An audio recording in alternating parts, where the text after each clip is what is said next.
Morning. It is 7:50 in the morning. Saturday. I've got a lot of driving today. Daughter is down in a brownies camp, and excuse me, plug in here, and down about half an hour, something like that, south from Edinburgh, and she has for the weekend, and then today she's got a gymnastics competition, so I need to go get her, take her back up to Perth, and then back down to the camp, and then back home to Aberdeen. Oh joy! So lots of miles today, in a bit of a rush to get up and down, so we'll see how we go. Good news is I found all of the gubbins for connecting my GoPro, which I had completely lost. I didn't know where it had been, so that's good. Anyway, I need to head off. 120 miles I've got on the battery. Won't get anywhere near that, of course, but I just charged it up last night and reset the trip meter and all that stuff so that there is nothing on here now, and we'll see how that develops over the course of the trip. So I'm just leaving Aberdeen now. It's nice to have the this GoPro back again for doing these videos. The device itself has just been sitting on my desk, and of course I have the GoPro bag, which had all of the bits in, and that ended up all over the place. How does that happen? I keep all the things in that bag, and then what was in the bag and the bag itself end up spread over 2 drawers and a basket with kind of hats and gloves in it in the hall. Completely bizarre. Anyway, so yes, just coming out of Aberdeen, and I've done about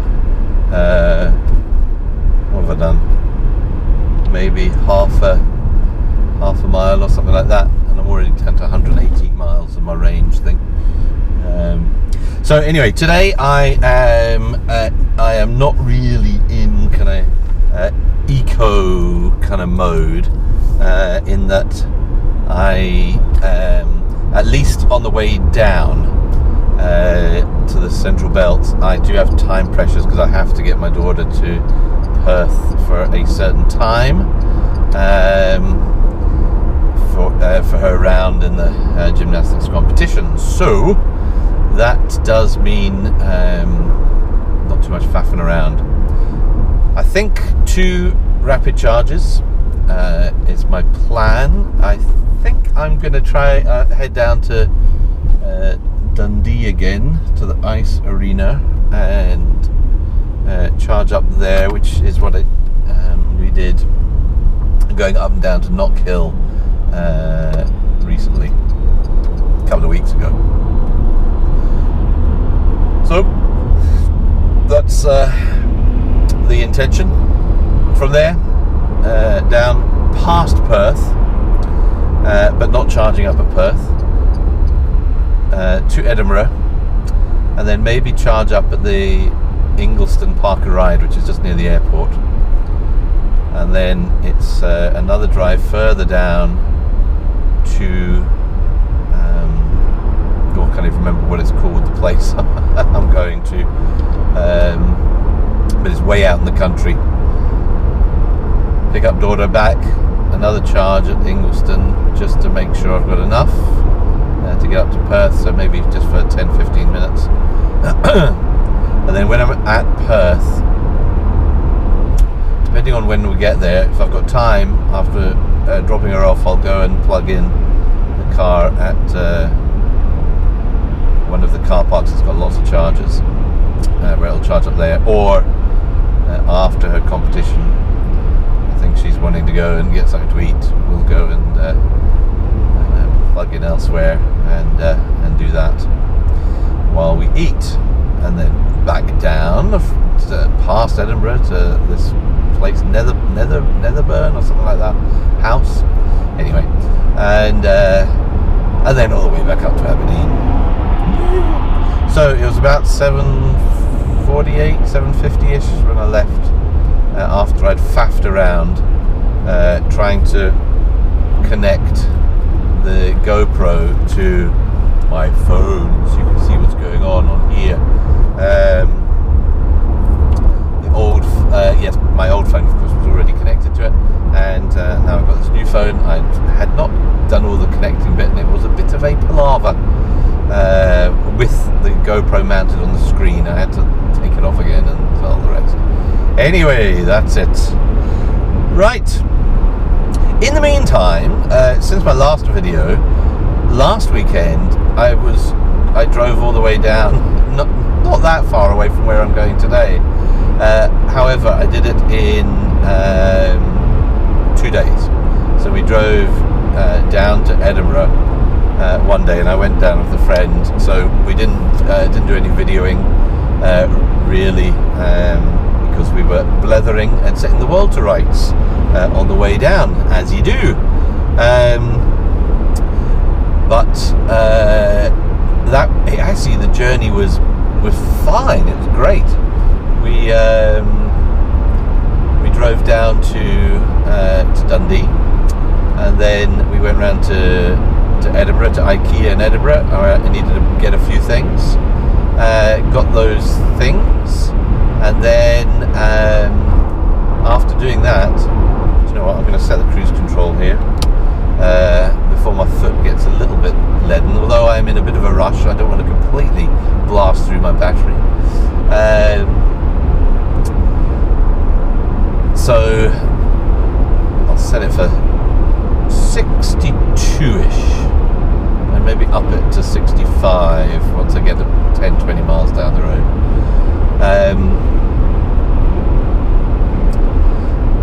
So we charged up at IKEA in Edinburgh, and then back into Edinburgh itself, where we're staying with a friend.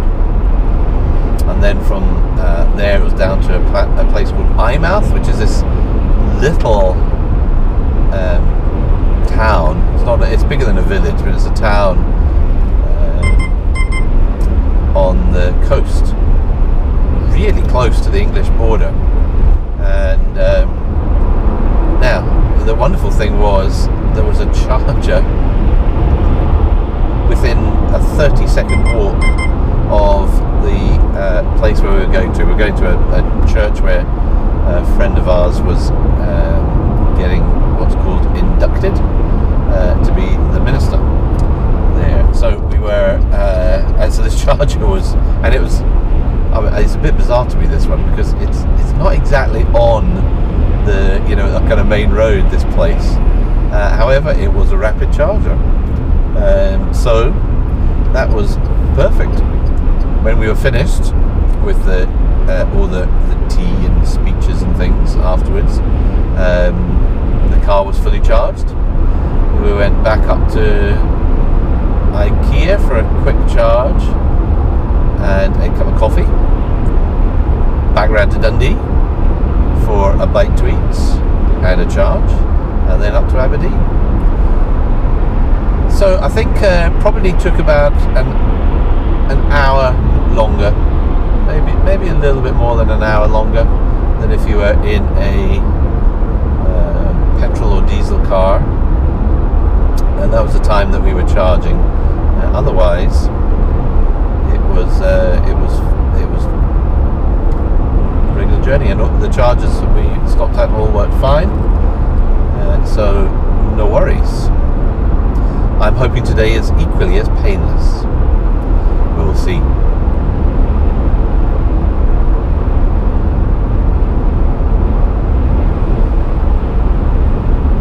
Probably won't do too much chit chat.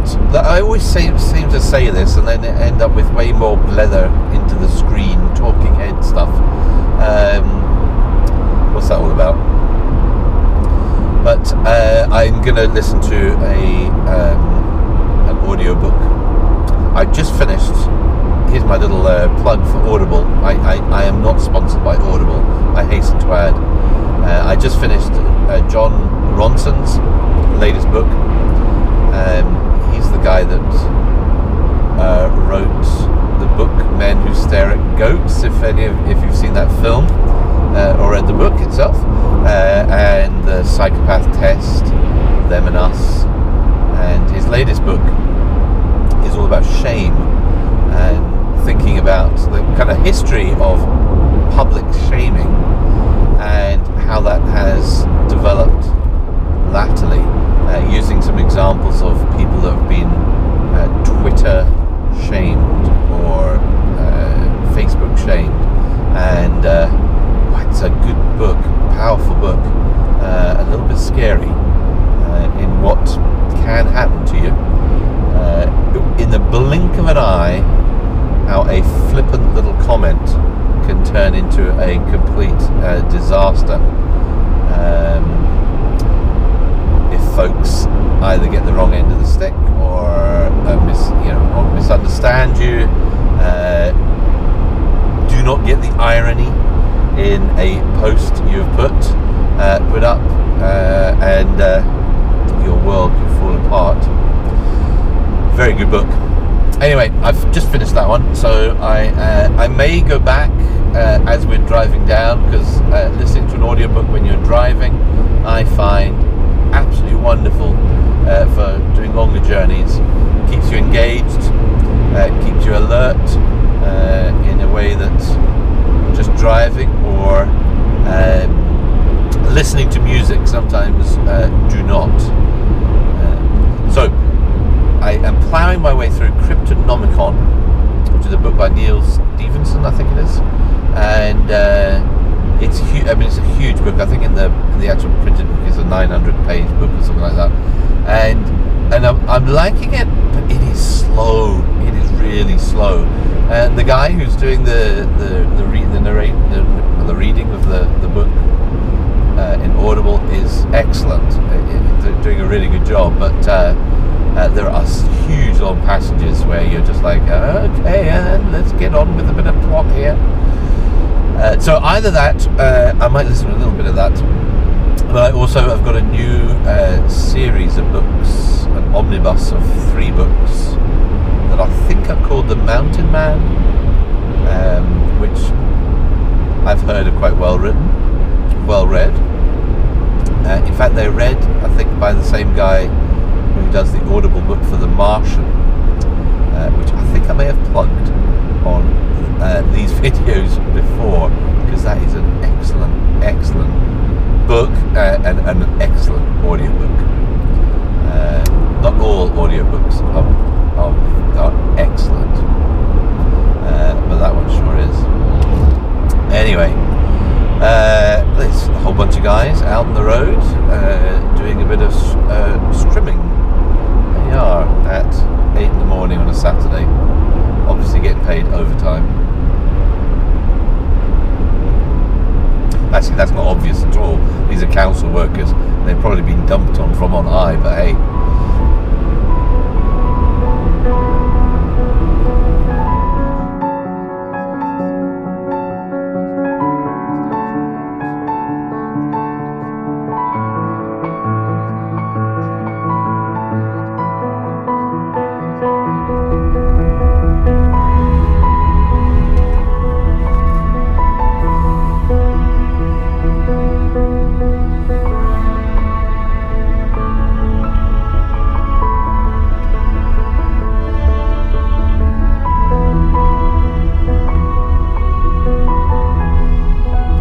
Collection of cars on the side there.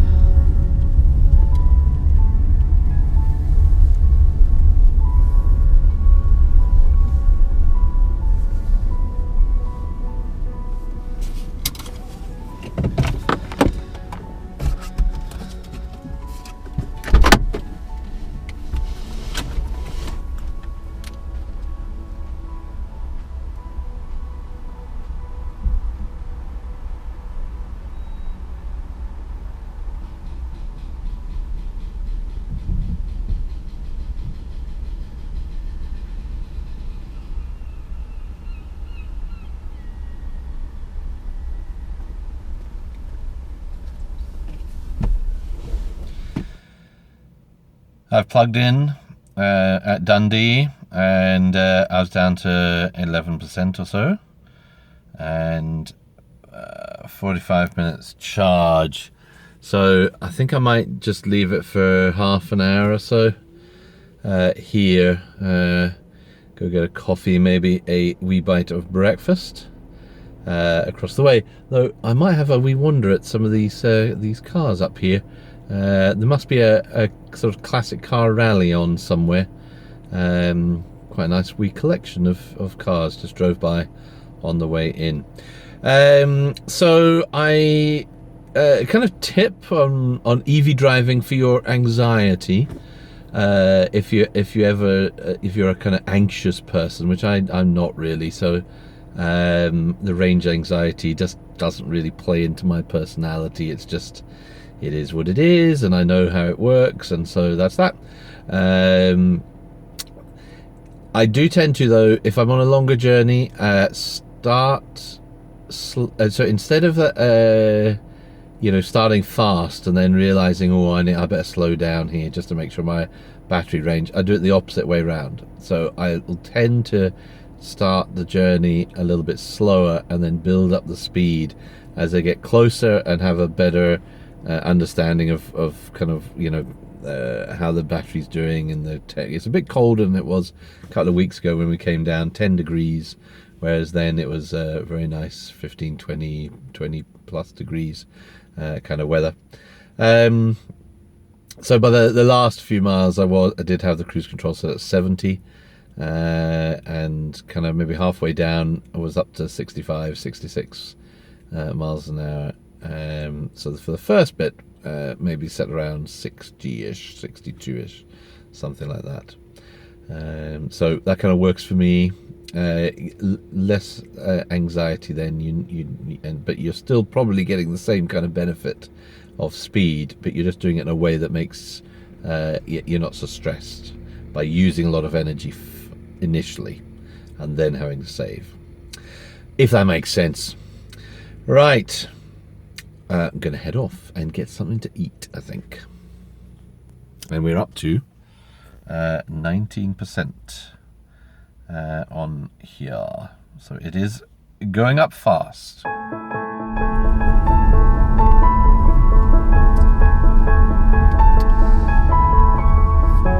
I have my coffee and nice open top Aston Martin ahead of us, just pulled away with that lovely V12 sound. You see, although I'm a great advocate for electric cars and EVs, and I love the technology in the EVs, I am still a bit of a petrol head, and the sound of a nice motor, there's something visceral about it. Anyway, that's a part of this in my mind. More of us are using EVs, then we have much longer petrol and diesel fossil fuels available, which allow for some of these fancy cars to exist for longer. I don't know if that's really sad and completely convoluted, but hey, they are.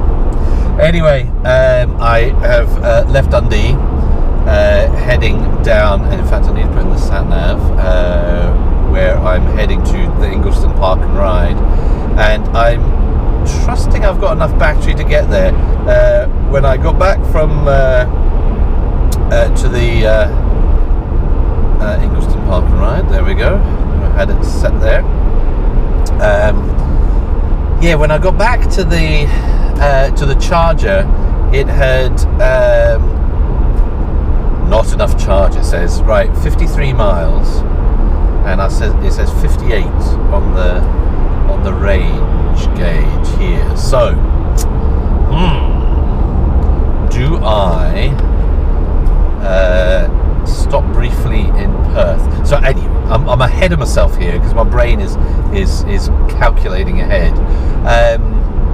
Yes, the charger had tripped at 71%. That was all that was there, and it was, I mean, it had properly tripped off. I mean, it wasn't that it had just Usually these chargers are kind of, you've got the different color lights on the charger. So it's green when it's available, blue when it's charging, red if there's a fault, and a kind of amber color when a car is connected but it's not actually charging. Well, it had completely switched over to green. It wasn't even at the kind of amber, so the charger just disconnected me, which is a bit frustrating because I should have been up in the over 90% charged at the time I was away. So I don't think I've ever had that before when a charger has done that in 12,500 miles of driving. Where I've certainly had it where it's stopped, but not where it's like completely disconnected in that same way. So now, if there hadn't been anyone else there, I would have just plugged it in again and given it a quick another 5-10 minutes to get a little bit more charging. But there was somebody else in another Zoe, very nice family, another Zoe, who were waiting to plug in. So I need to let them plug in as they had been waiting anyway. And knowing I had options, I can stop on the way at Perth or at Kinross. Kinross would probably be better because it's just off the motorway on the way down. So yes, bit odd that one. Anyway, lovely to meet this family in their black Zoe, and when I pulled in, there was a young girl jumped out and said, "Oh, are you the guy that does the video?" So that was that was fun, and I hope to meet them again in a week's time.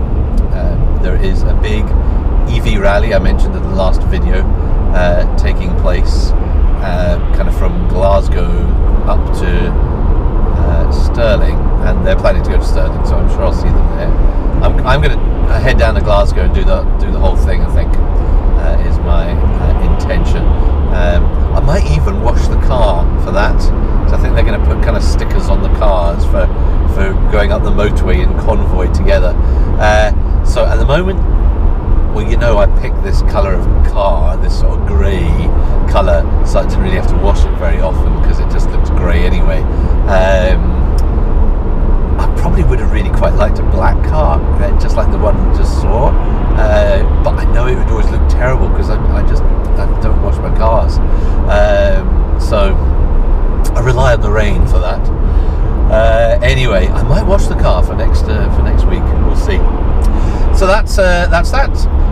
Right, where am I? 54 miles, it says on the range gauge, and 49.5 miles to Ingliston Park and Ride, which is by the airport, where I'm going to get another charge there. There are multiple options there. There is a rapid charger, which that's the one I hope to use.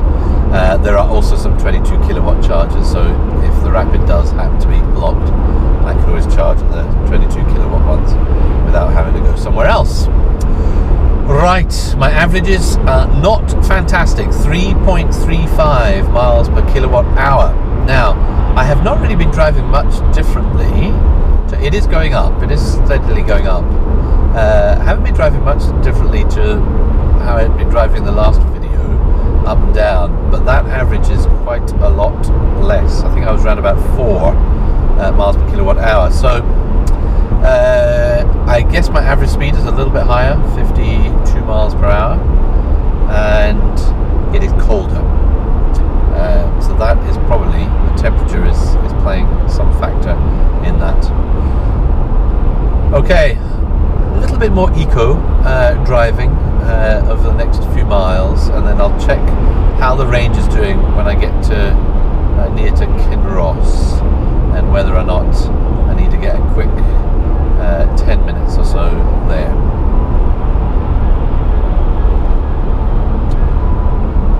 Nice day though. Bright, sunny, and a little bit cold.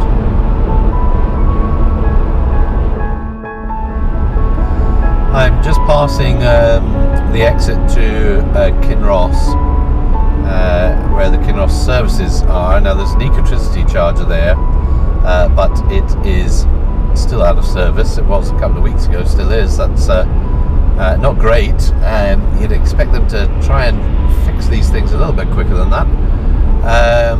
But there's a park and ride that has a rapid charger, a charge your car rapid charger. However, I have 23 miles to go to get to Ingliston, and on the range gauge it says 27 miles. So I am just going to keep on going and head down there rather than stopping twice more. So I've been going a little bit slower, which has been helping my average. In fact, my average speed has actually still gone up a bit, 52.5 miles per hour now. My average consumption is 3.46 miles per kilowatt hour. So I think it was 3.2, wasn't it, earlier? So it is creeping up. I'm doing 60 miles an hour at the moment in eco mode, so it's just at kind of the top of eco mode. And on hills, letting it slow down a little bit, so I'm not using the full beans, as they say. So there we are, 22. So I've got a 5 mile buffer, plenty on the range. So no worries there at all.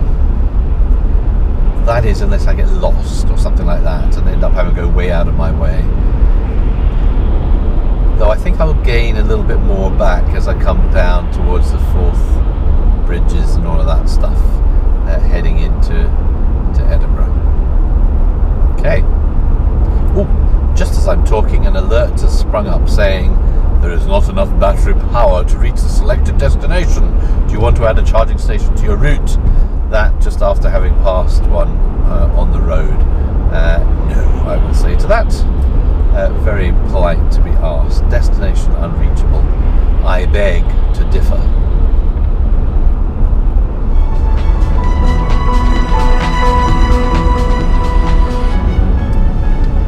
I should have said earlier, in reference to the charger at the Dundee Ice Arena, and it's kicking me off the charge. When I said this to the other family and the other Zoe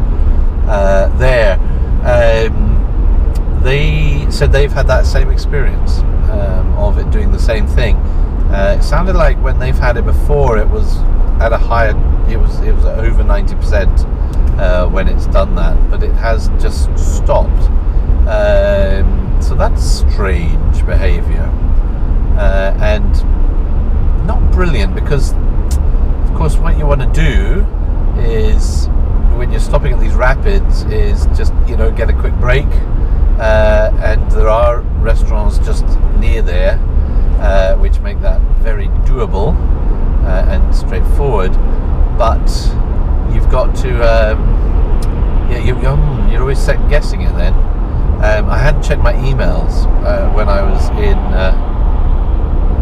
in McDonald's to see if there was anything had come through, but because I would have had an email through saying that the charge had stopped, and then if you check those, it tells you what the charge rate, what the percentage on the charge is, and what your estimated range is in the email. So the fact that I didn't get that, I didn't check that. I'm sure I did get it. Meant that it was only when I got to the charger I realised what had happened. So yes, those emails are very helpful, and I certainly, the few other times where this has happened to me, I have had an email, and it's made me realise now on a couple of occasions the car has started charging again, but that would not have happened in this occasion, because, as I said earlier, it had properly disconnected and the light had gone back to green and all of that. So yeah, that's not brilliant. I think I probably could have from the app, the Charge Your Car app, if I'd realised what had happened, even in McDonald's, I could have restarted it. I think there's a way in the app for Charge Your Car you can start a charge. That would have been interesting to have tried. However, I didn't realise. I'll keep an eye on that. I'll probably be using that charger again later tonight. See what happens. Okay. Still a 5 mile buffer, 22 miles on the battery, 17 miles to the park and ride.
With no one at it, even. That's a bonus over there. Yes, looks like it. Ooh, tram stop. I think I might go for a wee. Oh yeah, there's a tram there. I'll go for a wee wander and have a look at that. I've never made it to the tram. Man, I'm making a pig's deer of this. You really need to know where you're going to get to. Look, there goes the tram right there. Eee, heading to the airport. Here it goes. Fantastic. And incredibly expensive. And there's a Leaf. I plugged into one of the 22 kilowatt chargers. Glad to see it's not plugged into this one. All right. Please do not leave your vehicle whilst unattended. That is good, because I heard that folks were doing that here, leaving it the whole day going in. So that's good to see. Right.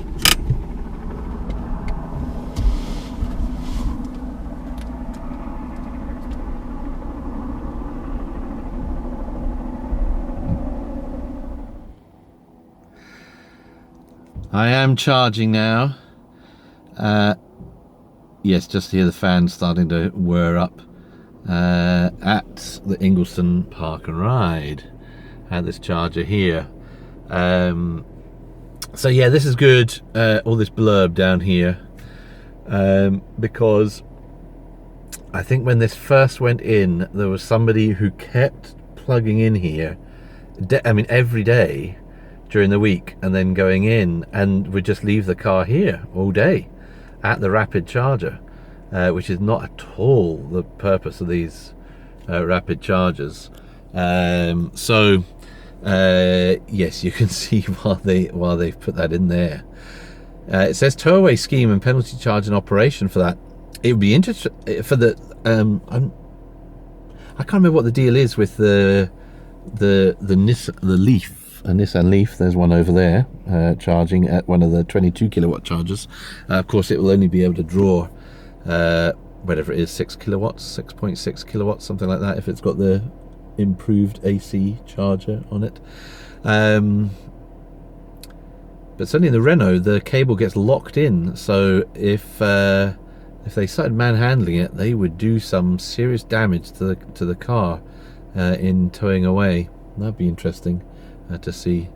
Okay, I'm gonna have a quick wander, throw some of my detritus away on my rubbish, and then head the rest of the road down.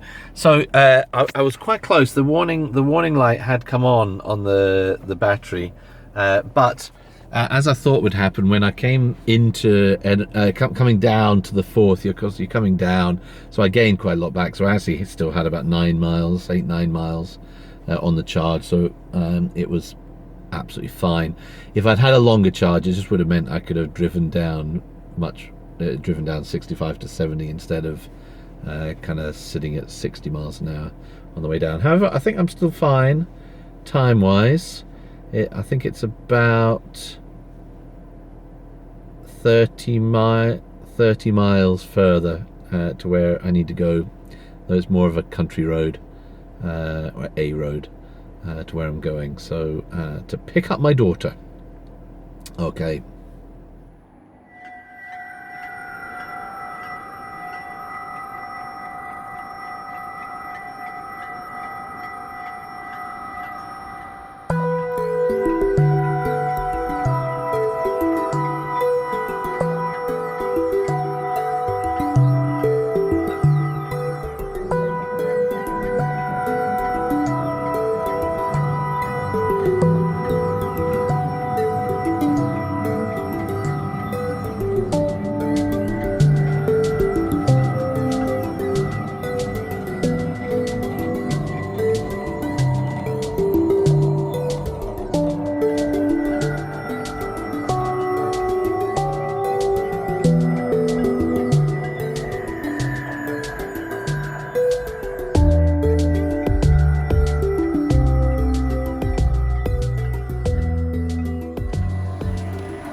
As you can see, I have still got a bit of an issue with this one tyre in the Zoe, in that, of course, I never have time to go and get it kind of looked at, but it's still losing air, so I've been maybe every couple of weeks or so having to put some air in it, which you're not used to doing at all these days, you know. So where are we? A bit more to go. Of course, these tyres are so expensive. I don't want to just replace it, but there must be something. And I've had a good look and I can't see anything, so it'd have to be taken off and properly checked what's wrong here. So anyway, instead I've just been putting a bit of extra air in, get a bit of exercise. So while the car's charging here, I'll just do that since it's a nice day, and maybe go around and check the other tyres as well at the same time. 36. Maybe crank it up to about 40 psi.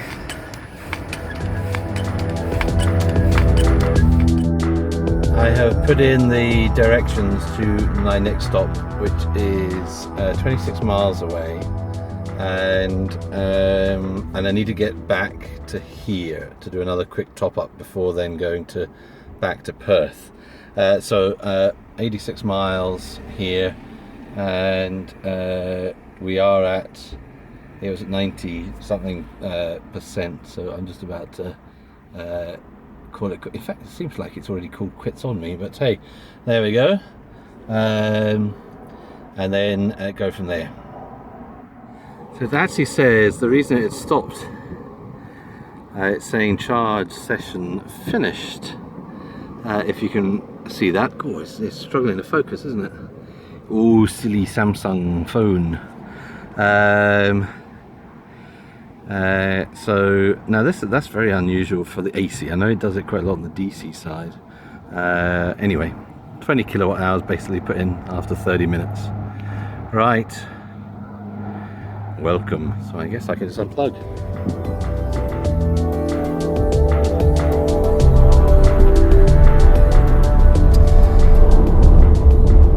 Just had an SD card error message on the GoPro flag up, so we'll see how that goes. Anyway, just left the park and ride to head down to man, they bring that speed limit in quicker, to head down to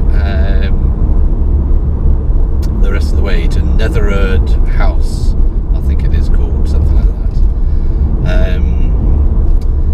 But yeah, tyres are now all up to correct pressures. In fact, the rear tyres are slightly above to balance. I'm putting a little bit extra into the tyre on the other side, and otherwise the two front were okay, but I put a little bit more air into those tyres too. Right, city bypass.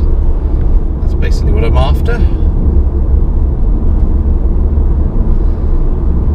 So this is a combination of going around the ring road, around the bypass, around Edinburgh, and then it's kind of an A road down, and then I'm assuming some kind of more country roads when you get a bit closer to where I'm going. My averages are heading up, 3.6 now for my miles per kilowatt hour. It's getting a bit warmer too, which undoubtedly helps.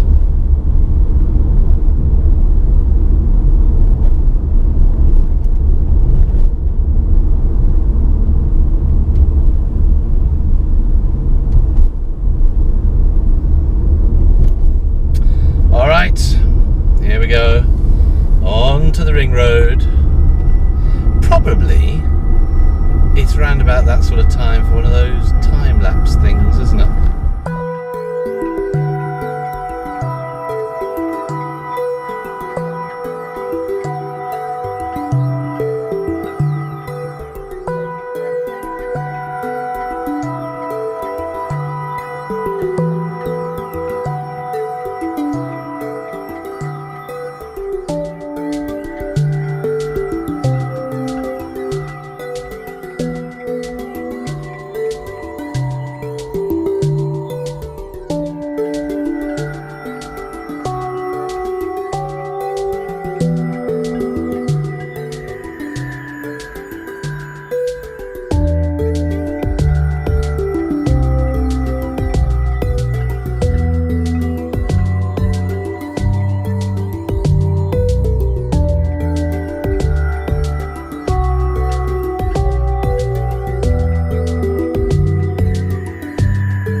I have picked up Emma,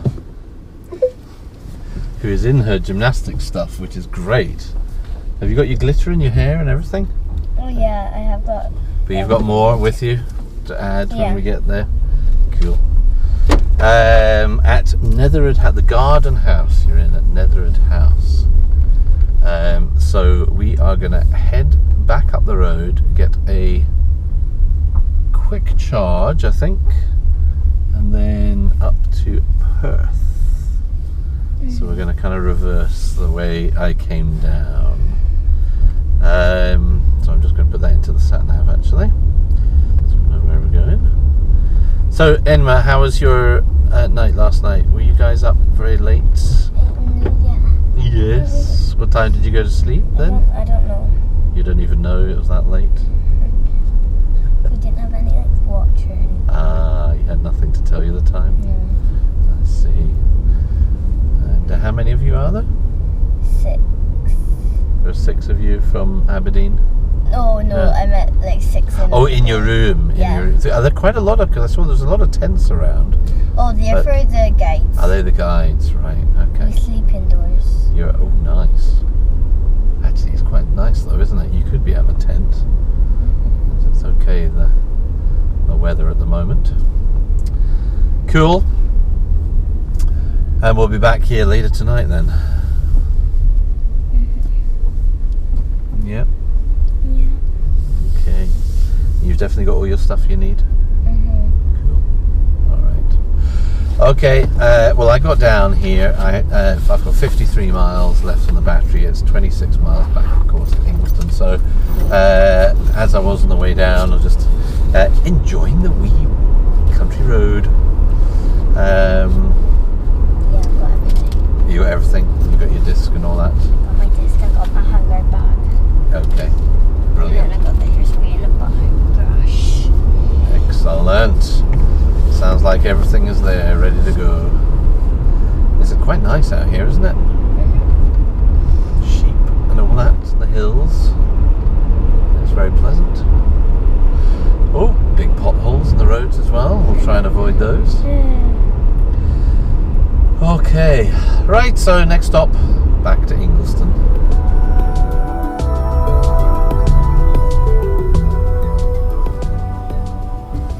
Kind of sleeping back there. We are back to the park and ride with 37 miles left on the range. I'm just going to pop through that, and right, I know where I'm going this time. I had to drive around the whole car park before I found the charger when I came down to pick you up. But now I know where I'm going. So we're actually going to the car park for the tram, not for the bus. You can go and have a look at the tram if you like. They go by very quickly. I mean, very often is what I mean. So I don't think we need a full charge here or anything. We just need enough to get up to Perth, basically, because we'll charge up there at Perth. And that should be us. And let's see, let's hope no one else is parked there. Don't see anyone else parked there. Oh, sorry, sweetie. Okay. What is that like little building thing? Oh, that building over there, with the tower on the top, you mean? No. Oh, down there. Yeah. Oh, well, we'll go down and have a look, because there's a tram down there. Is there toilets? And there are toilets in that building if you Good, want to because go up. I really need the toilet. Alright, you go up and do that. And I will plug in. Okay. Okay. Okay. Got a huge shield. I'm recording. I think I'm recording. So what are you doing? You're ingressing on the phone, which is a whole online gaming kind of thing using Google Maps and all that. So we 15 minutes and about 10 kilowatt hours of energy put back into the battery. So we're back up to about 77%, I think it was. 76 miles of range. We have got, how much was it? 40 miles or so, wasn't it to go? 41 miles or so. So we can go at a full pelt up the motorway to make sure we are there in good time. We are stuck in heavy traffic heading north. I don't know why, there must be something on. 1 o'clock it is, 10 past 1. I can't think what's on this weekend, if there's anything up there, but anyway, heavy traffic on the bridge. So we're not on the bridge yet, just waiting to get on it. Ah well, it's the way it goes.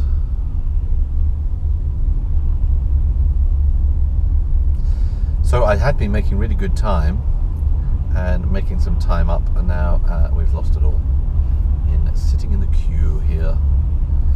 Alright, things are starting to move a little from our, what are we doing, 16 miles per hour. Look at my average speed has collapsed to 46. It had been up to about 53, I think. Ooh, look at that cruise. See the cruise liner over there, Emma? Oh, nice, huh? Sweet.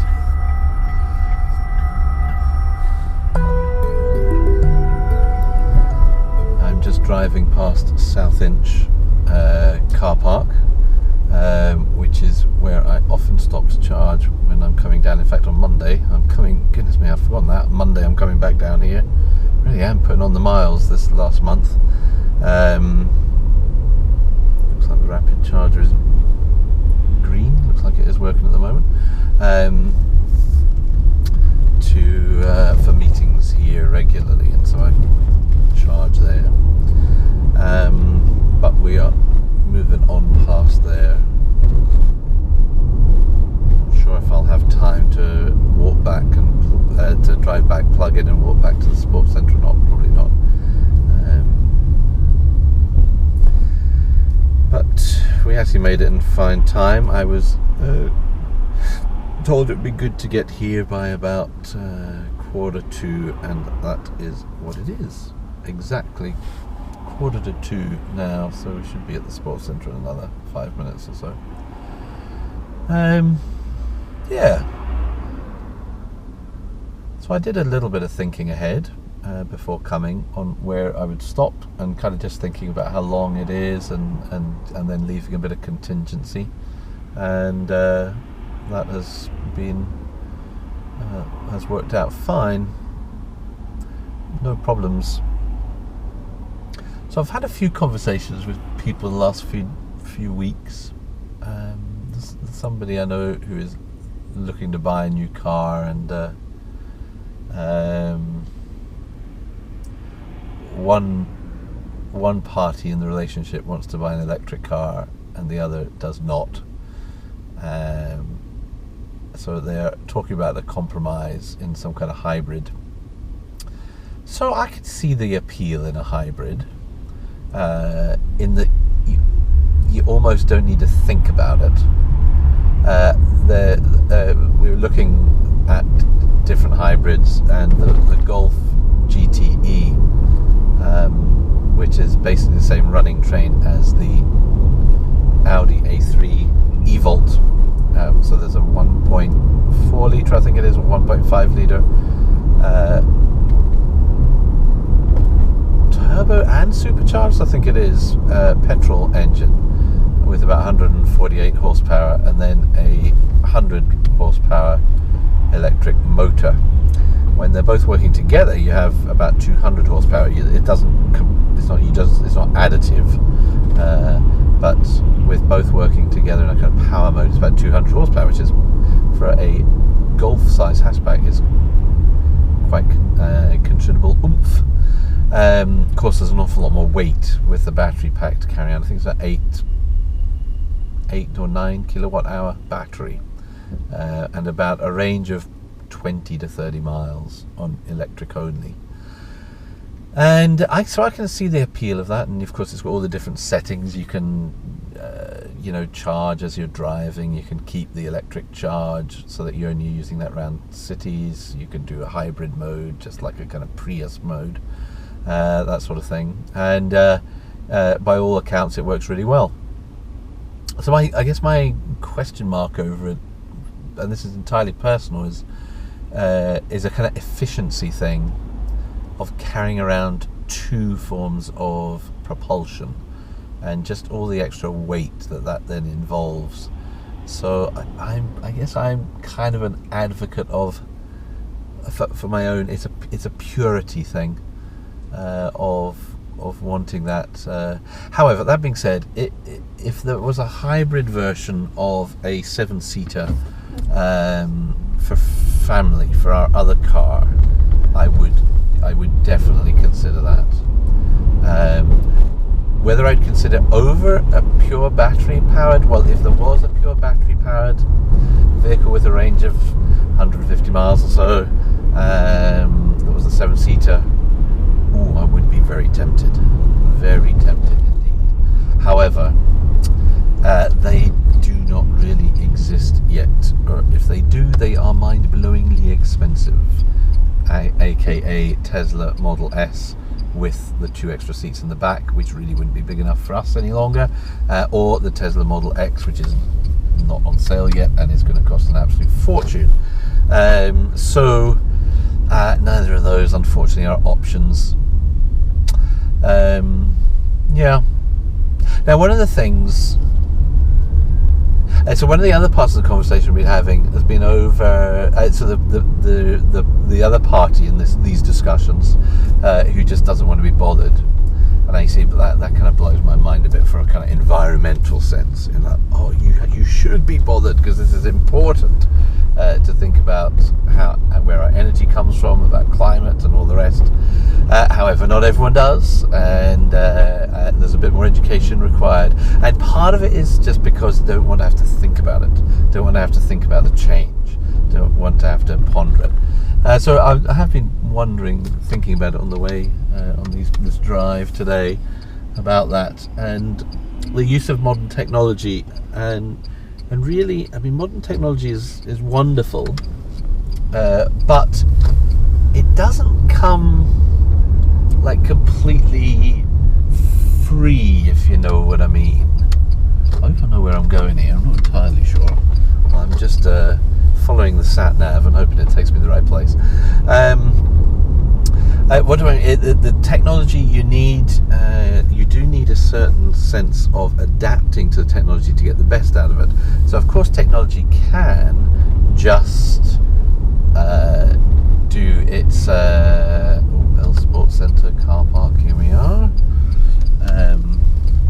It can just do its thing, and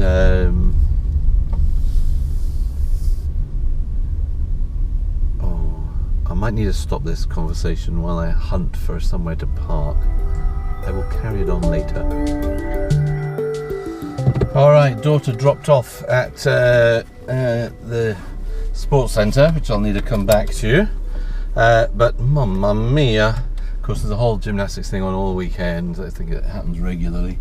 But trying to find a parking space is going to be a challenge. I've been all around everywhere, had to give up, just desert the car, take her in, and now go on the hunt for a parking space. I can see myself heading back to where the chargers are, and then just it's maybe about a 15-minute walk back down here, because at least I know there'll be parking there. This is just nuts. You'd have to just... I'm just an aging drummer boy. You'd have to wait for somebody to move, I think. So, not going to do that. What to do? It's quite a while until she starts her actual performance and all that, so I think I'm just going to say stuff it and go and park at the chargers. Yep. Then on the way home we can go stop, get food, don't have to worry about charging, and we can just head straight back for me to take her back down the road, and then for me to head back up to Aberdeen. This is going to be a long day. How many miles have I done so far? Let me have a look. 213 miles. 213 and a half miles. Let me get that right.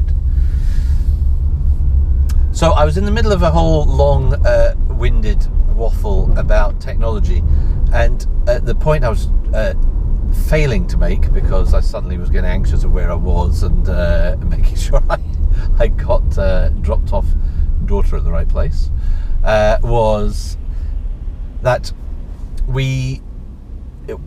technology is always a combination of it helps us with doing things that we do anyway, but also my perspective on it is that to get the best out of the technology, we also need to adapt our behavior. So it's a bit of both.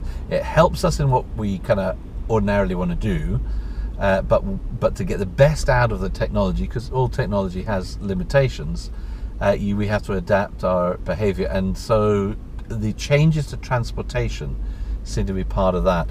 So when looking at hybrids and plug-in hybrids in particular, you can think, oh yeah, well that's the best of both worlds. You just because you can just run it on the petrol motor. And I saw a video recently of Matt Watson, who's a journalist who does quite a lot of things on YouTube and stuff, and he had taken an i3, which he really, from what I've read of him talking about it, he really likes the i3, and it's a range extender i3, and tried to take it for a longer journey to Amsterdam, I think it was, and back.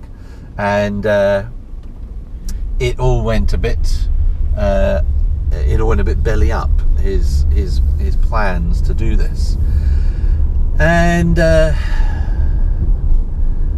so I found it a little bit irritating, the video, because some of it was not his fault, in that one of the charge cards that should have worked on the Continent was not working properly initially. So that, of course, then caused you problems for charging.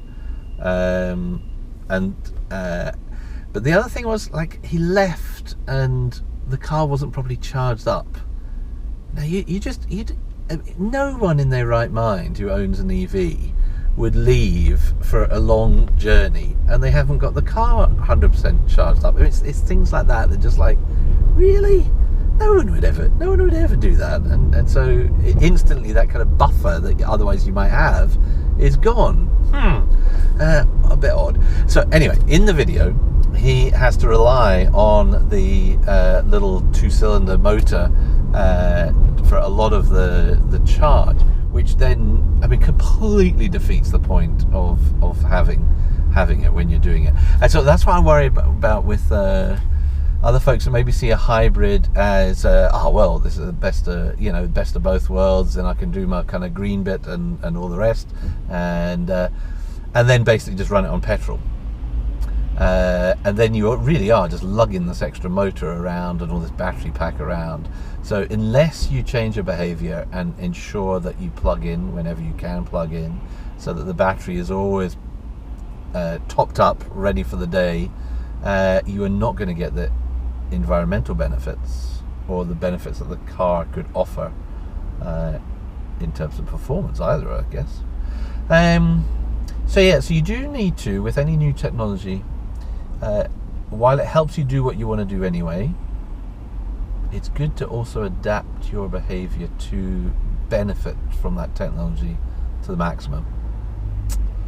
Yes, my tuppence worth on the philosophy of new technology and all the rest. Right, so I have just given up. I am going to head back to South Inch car park, and I should play, you know what, in fact, no, you don't want to play a drinking game involving Outlander plug-in hybrids, because I must have seen 10 today alone. There was another one, we just drove by one. They are selling very well. Same cost as a diesel when you get the £5,000 grant, which has been extended, I believe, into 2016, because it's up to now the 50,000 cars that have benefited from that grant. But I just read that they have extended it a bit further. So I'm going to plug in here and then just walk back. So I'll probably be back about 2:30.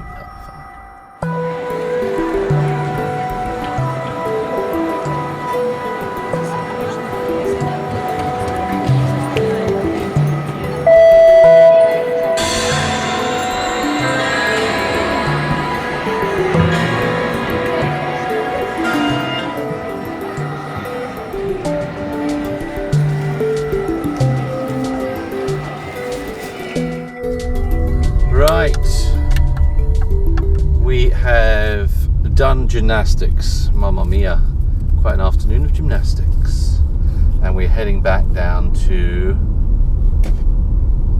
I can never remember the name of the place. We're going Netherup, isn't it? Netherup Hall or something, Netherup House, something like that. So we managed to get a full charge at the car park I left the car in. So we have just done the drive-through, so that Emma can get something to eat, and then we're heading back south. The right way for you, the wrong way for me. It is 6:15 already. I'm thinking it's going to be a late night tonight. Oh dear, and I've still got an awful lot to do for tomorrow. Ay. Fun and games. Okay, 80 miles on the battery, 40 miles to the next charger, so we don't need it on eco mode, do we? Let's take it off eco mode, put the foot down.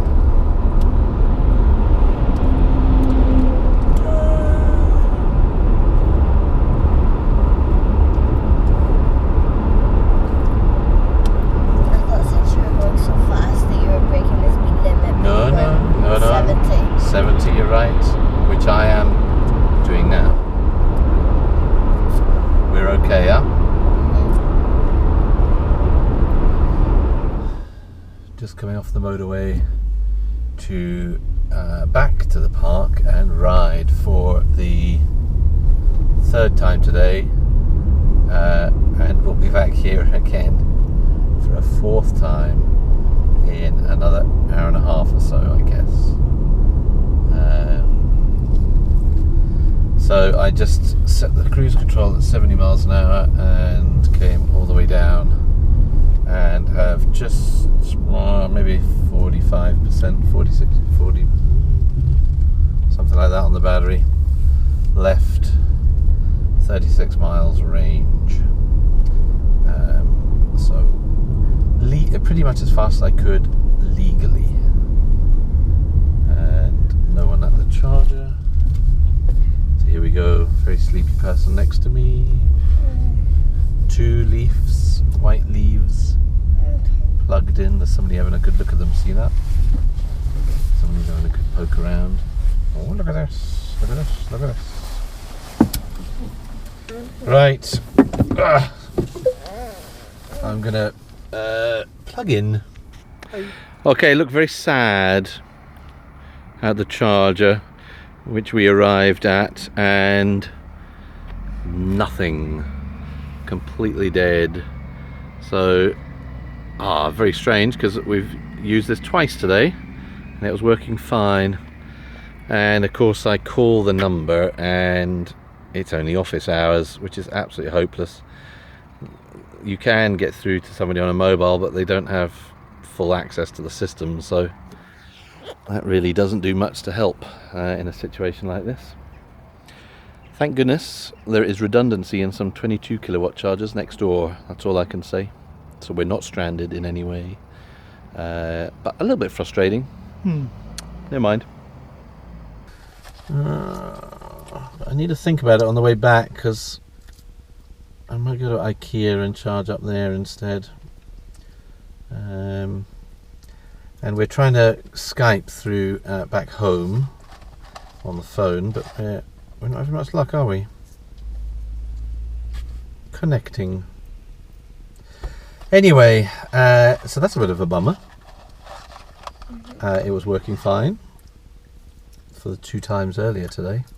There's another Leaf here charging at this one, so there are 3 cars here at the moment charging. There we go. Right, so that's my wee update. We're at 57%. I think I'd like to get up to maybe 85% or something. No, I'm alright, thank you. 90% maybe. It's going to take a little bit longer though. We'd only taken 20 minutes, it's going to take a bit longer. Oh, look. On the home page, oh, there's a GTE hybrid version of the Golf right there that I was talking about earlier. Not plugged in though, I notice, just parked. Yes, that's them. Right, so we have charged up to, how much was it, at 95%? Can you remember what it was? I think it was 95%, something like that. 77 miles, yeah, it must be, looks like. And are you videoing? I am videoing, yes. There we are. And the other Leaf driver who was next to us had obviously arrived ready to get a charge at the Rapid, and it was dead when he arrived. Of course, it looked like he'd been connected for about an hour and a half or something like that, because it takes a lot longer with the Leaf. Can't do the 22 kilowatt, so we were only plugged in for about 20 minutes or so and managed to get quite a lot back. Right, that's right, City, but I'm trying to remember which way I'm going now. In fact, let me just put it in the sat nav so I make sure I remember. So I think on the way back I'm going to go to IKEA and use the rapid charger there, because it does make a bit of a difference. It's a little bit further out of my way, but only a little bit, another maybe a couple of miles. That'll be worth it, saving quite a bit of time. Right, where are we? Blythe Bridge, that's where we're going. So thankfully, because of the redundancy, that was not a big issue. Maybe meant we had to stay an extra 5 or 10 minutes than we would have done otherwise. Maybe not actually. Yeah, because I was already up. I was still at just about 50%, 45% of the battery. So anyway, 25 miles to go, and then a long journey back. Oy, oy. Oh, is that a Volvo XC90 behind us? Looks like it could be. Now, talking about hybrids, there is a very interesting hybrid version of that, which I'm sure that's not. I'm sure that'll be the diesel version. Yes, D5, just the diesel version. Yes, with two electric motors plus a turbocharged and supercharged. That's like the Volkswagen 4-cylinder motor.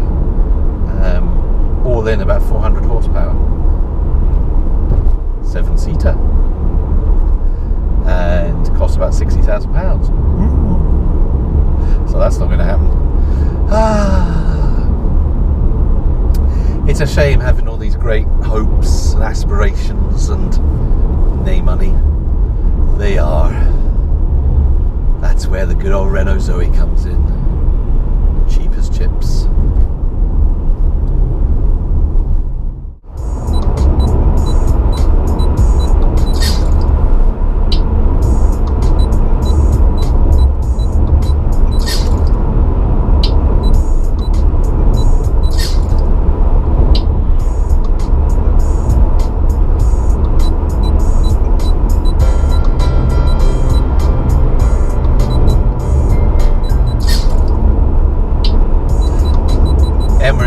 Game AA and is on level 84, which is quite possibly, well, level 50 was a terribly frustrating level, but this level is a nightmare to do, and I'm stuck on it.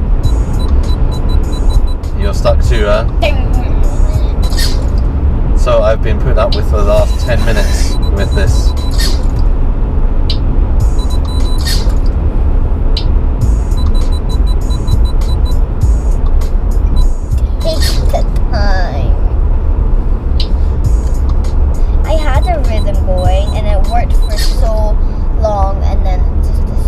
You've lost your rhythm. That's a shame. Look how pretty it is. Oh, look at that. Oh, you should take a video with the camera. Yeah. Oh, you should take a video. That is really beautiful. You know how to do it? Double click. Double click it. You know how to do a video? You need to bring the camera right over here so you can look out the window. Look how pretty it is. That is really pretty actually, isn't it? Can you see through the window? Do you need the window down? Like a Let me turn that off. orangey. Yes, the sun is setting on the other side there. You need to hold it kind of like that, straightish. That work? Oh, it's disappearing behind the woods. That's lovely though, isn't it? Yeah. Beautiful. There's my dog. Red sky at night. Shepherd's delight. Red sky in the morning. Shepherd's warning. That's kind of creepy. Oh, there it is. Look at that. Oh, that's beautiful. Look at that. That is gorgeous. Okay, that is Emma dropped off back at the guide camp at Netherup House. The garden house at Netherup, or whatever it is. It's 8:10. I have still got to drive all the way back to Aberdeen. This is becoming a long day. It would have been a long day whichever car I'd taken. That's just because there's a lot of miles, a lot of to and froing. So I have 47 miles left on the battery after a quick dash down across country to get down here from Ingliston. We will turn that off. It's gorgeous. It's absolutely beautiful. Disappearing sun as we came down, as you might have seen in the video if we put it in. So I need to go back this time. I'm going to go to IKEA and get the rapid charger there, trusting that it's going to be working fine. So this should be one of the recent destinations from a week ago or so. IKEA, there it is. This will get me in the rough direction because this thing is not actually in exactly the right place, but hey. Right, 21 miles to IKEA. So, lots of battery. I can do this at speed. Yay! Here we go. Wish me luck. Getting tired. Oh.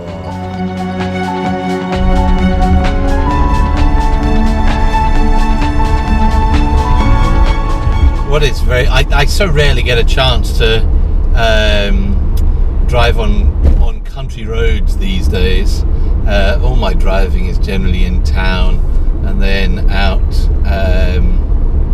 on the motorways, basically driving up and down. Very rarely out in the country, so it is actually quite pleasant to have a pleasant and no worries about juice on the battery, to have a wee blast down the little country roads, all in safety of course, and that's where the sat-nav really helps you, because it shows you, it's like having a co-driver telling you what the road is like ahead, showing you what curves are coming, where you need to slow down, and especially when like this, unsighted, you need to slow down, but you can have a bit of fun going down these little roads. With the sun setting in the distance, this bit of road surface is crazy bad. In fact, I'm sure if I was braking down, I think it's just around here, it's crazy. It will. I guarantee if I start braking, it will send the car into conniption fits of not knowing this bit here, whether it should be regen or braking or the ABS, or the car does sometimes get a little confused when you're on a bumpy road as to what it should be doing as far as brakes go. It just seems like a sort of sensor overload happens, and which sometimes can be, sometimes it makes you think, ooh, hello. It never has caused me any bother. It's just that slight kind of, it's like the regeneration just sort of stops regenerating for a bit, but that feels like, well, it is, the retardation is not as much when it does that, so you get this weird sensation when you're expecting it to slow down and it's not, it was, and then suddenly it doesn't slow down as much. Rare, and usually on roads like that it happens. Right, so here we are, Scottish borders, back up to IKEA along, this is an A road, so it's quite a fast but single track road, and blissfully no traffic.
Well, here we are. IKEA. And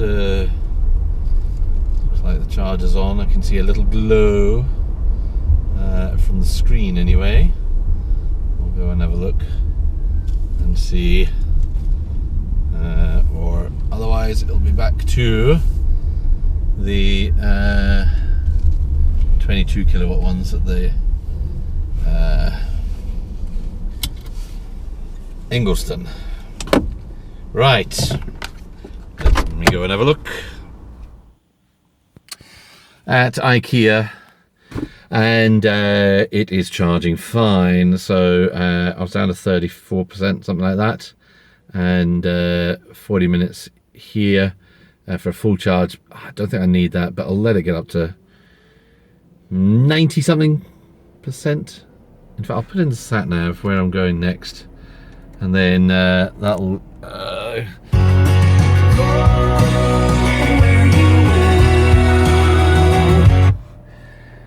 I know you like having my wee blast of music when I'm trying to find my way around here. Honestly, dear. Bare Naked Ladies, that is their new album, Silver Ball. Going to see them in concert in Aberdeen in October. Yay! An actual gig in Aberdeen. It's a miracle. Right, recent destinations, and that's about right. Close enough. Let's see how far.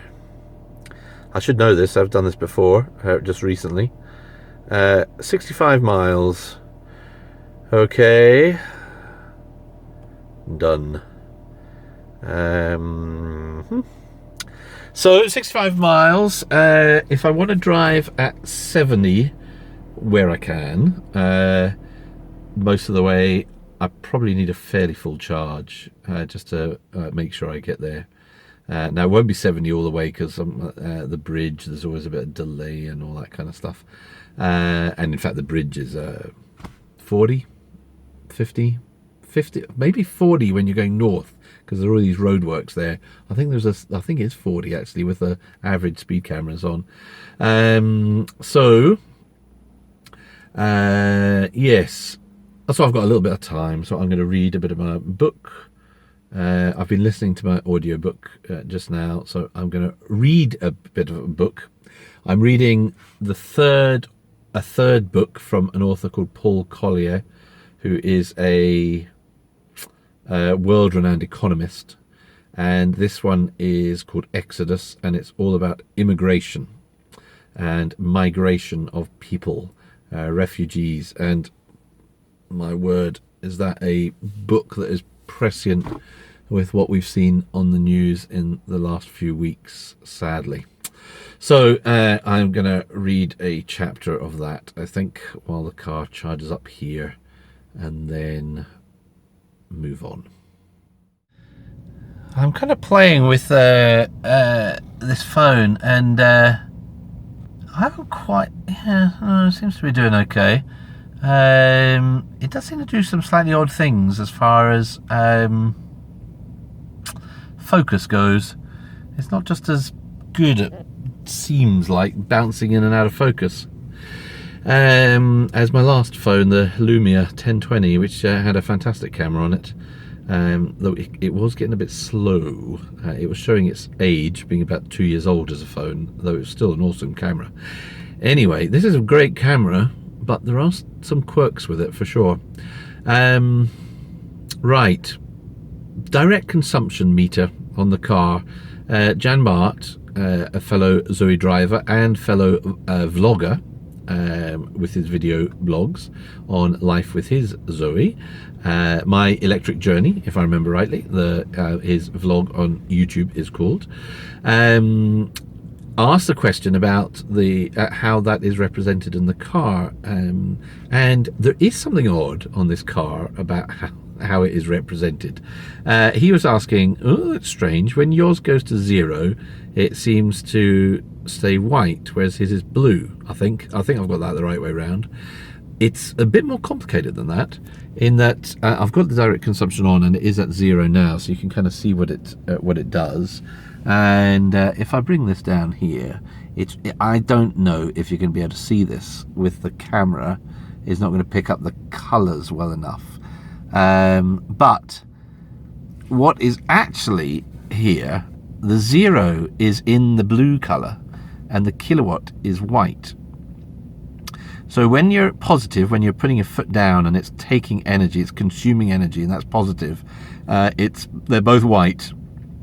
And when it's regenerating, they're both blue. That's a turquoisey blue. It's the same colour blue as the battery is in here, which I don't know if you can see. That same kind of blue. But when it's at 0 and you're coasting, the 0 is blue and the kilowatt's white. It's like this weird kind of hybrid in between. So they are. There you go, Jan Bart. That is what it is doing. Odd. That is that different to yours? Maybe check and see if it is doing this sort of in-between thing when you look closely.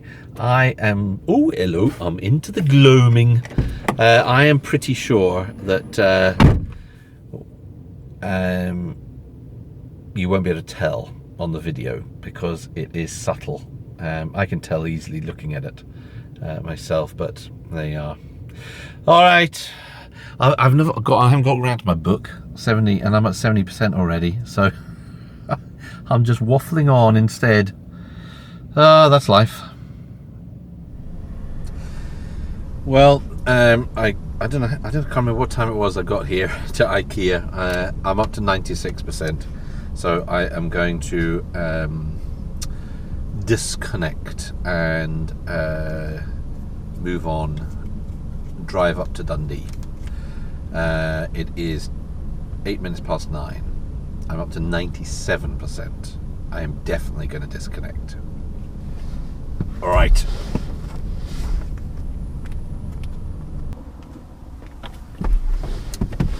"27 minutes that had been with all my blethering and all the rest. 78 miles left on the range meter.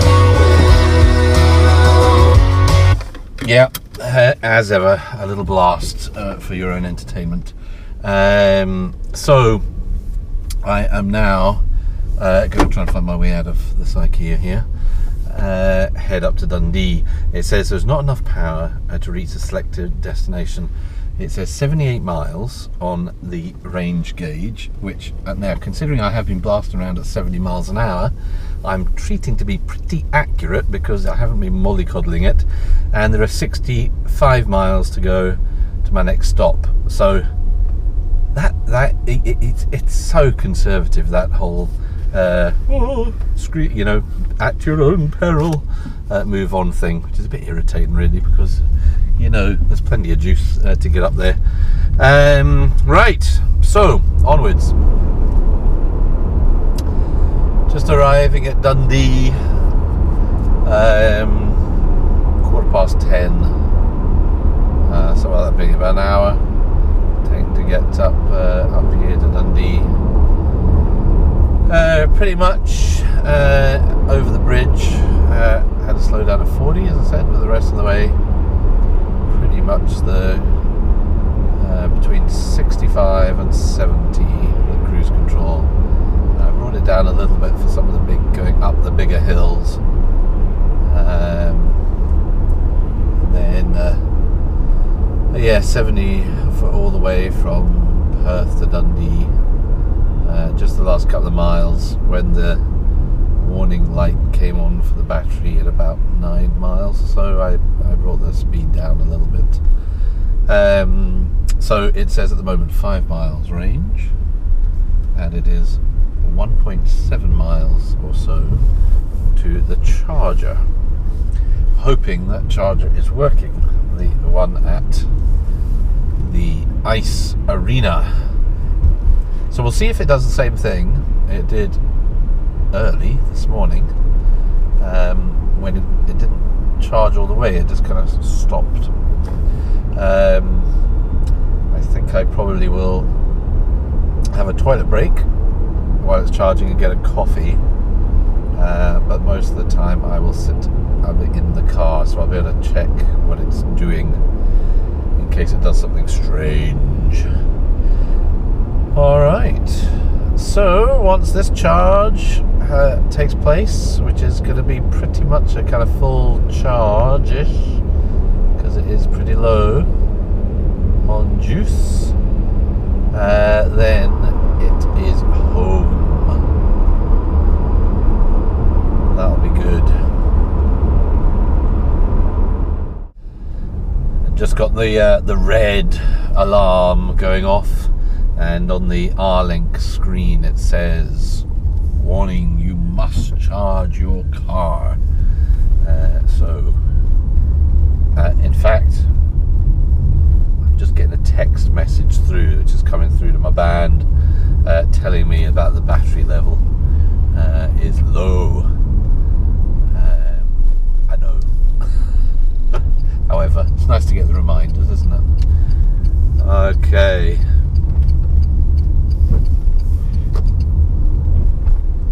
What's the betting? There's two cars already parked here, and a queue, another car already waiting to go. That would be a bummer.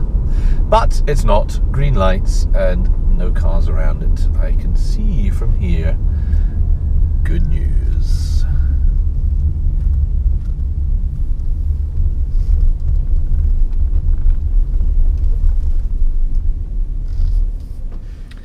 I'm at the charger at Dundee, and it's all red. 4 miles range left.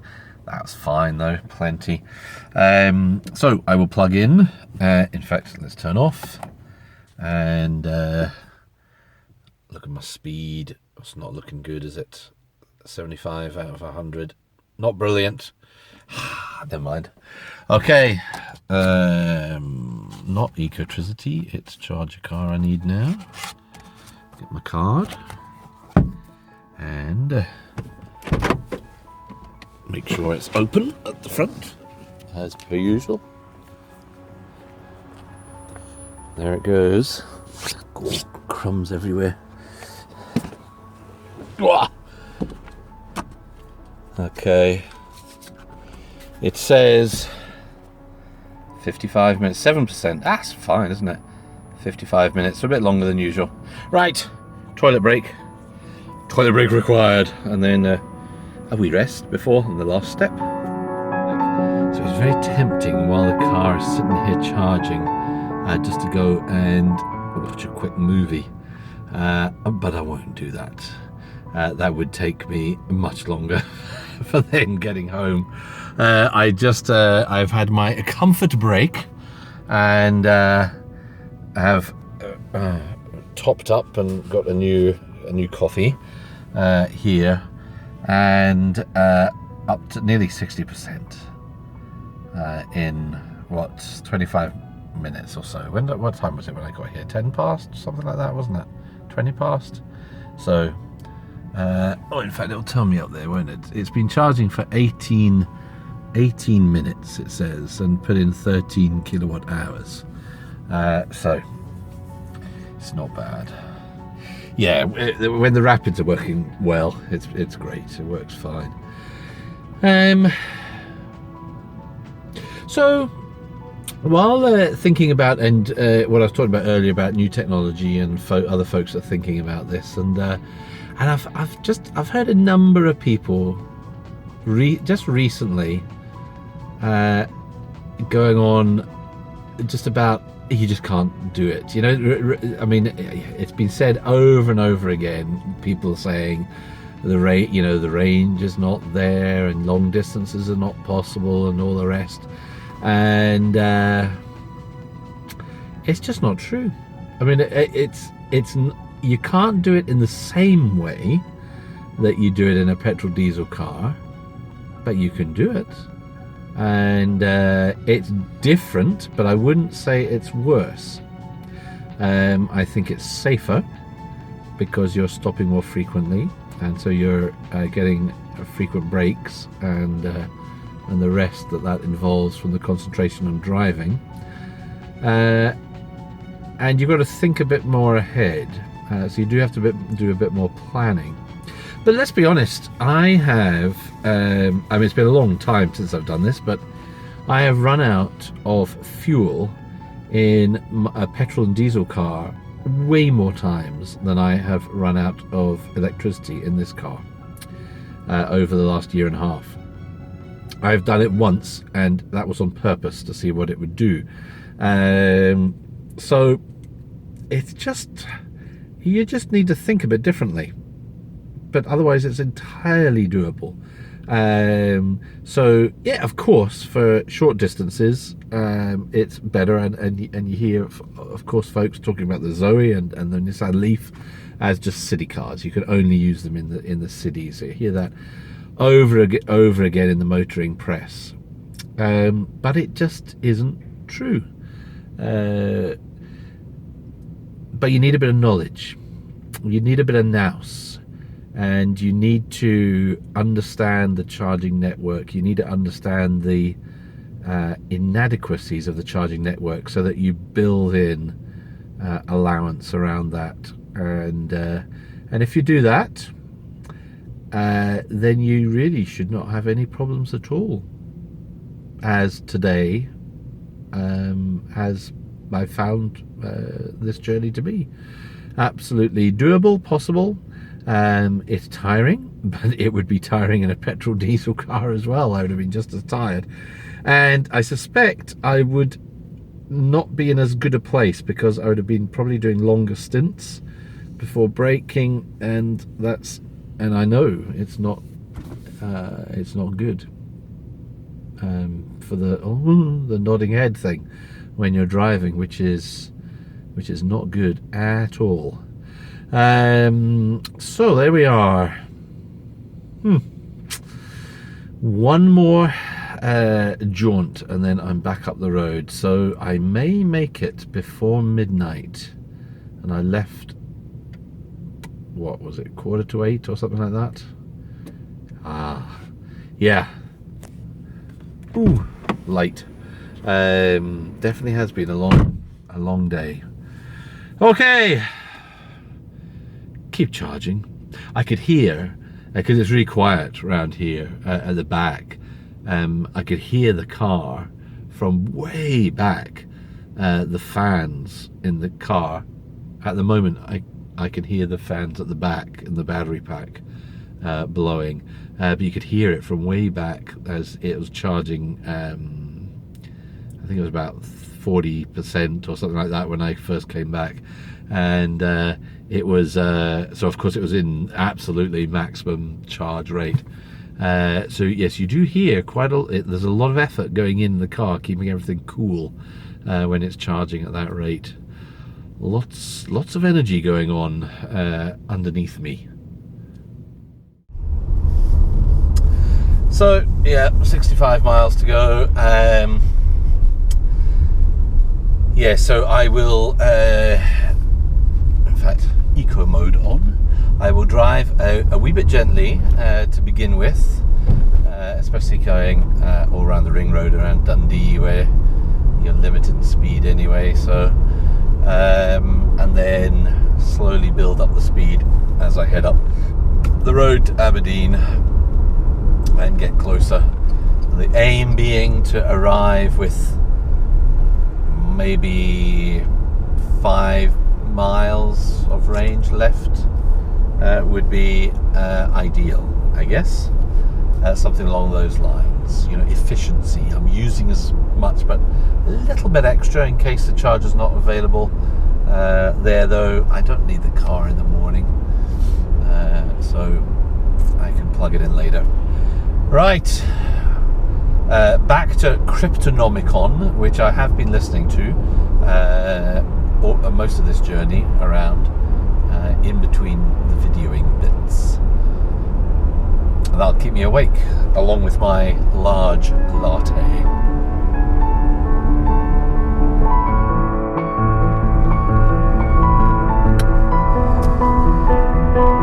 Just at the end of the A90 at arriving up at Judy roundabout at Aberdeen. That hallelujah. It's well, my dreams of getting up here before midnight not quite working out. It's 13 minutes past midnight, so close. I did wait till the car was at 99% and done those last few percent always take a while. And I have 9 miles left, so I haven't quite hit, with 1.5 miles to go, I haven't quite hit my sweet spot of about 5 miles left on the range, you know. However, it may just tip into my warning alert before I get home. So that's at least that's some kind of sense of achievement of using the range to its fullest on the way back.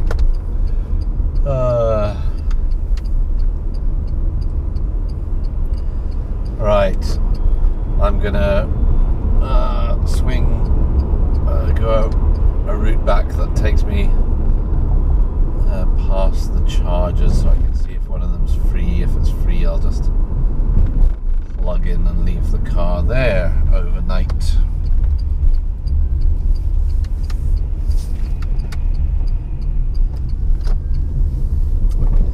This charger at Duthie Park is still, I think we're now, what was it, 20th of August or something like that? Oh, I can't remember the exact date. But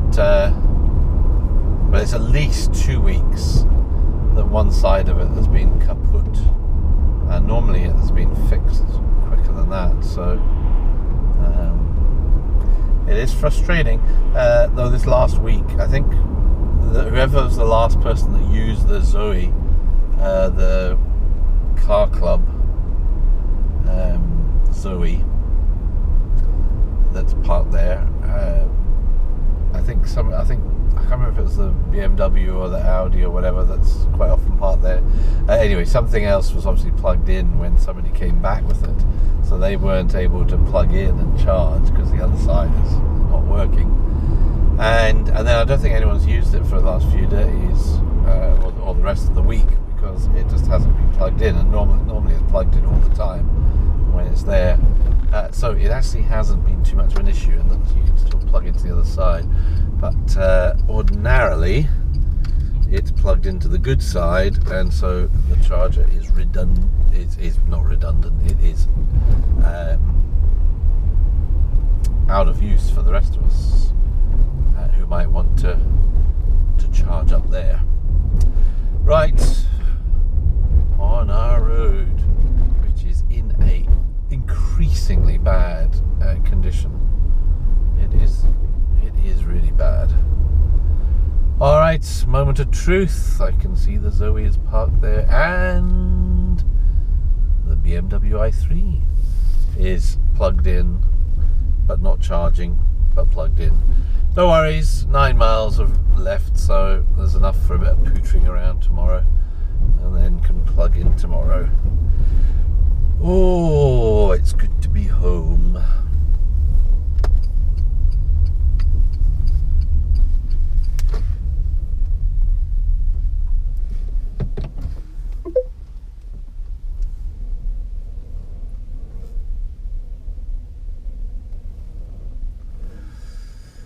Right, the old battle bus behind us. Okay. Ooh, good. That has been a long day. It really has. So back home, and I guess we can have a look and see at what the deal is. I will turn off over here on some of the details. So how many miles? 433 miles done, and not a great score. That's all that motorway driving at 70 miles an hour. Average speed 46, 3.6. It's not brilliant. Lots of energy saved. Look at that, 23 kilowatt hours. That is a whole battery. That's a whole battery charge saved, regen, over the course of those miles. That's quite impressive, isn't it? And 119 kilowatt hours total consumption. So I'll need to do a bit of calculation as to what that works out as. Anyway, 433 miles in one day, using seven different charges over the course of the day. And most of those rapid chargers, 2 not. So one 22 kilowatt charger, and then the other, I think, was either running at 11 or just even at 7 kilowatts. The one that I plugged in at Perth, though I was there for a few hours, so it charged to 100% anyway. There.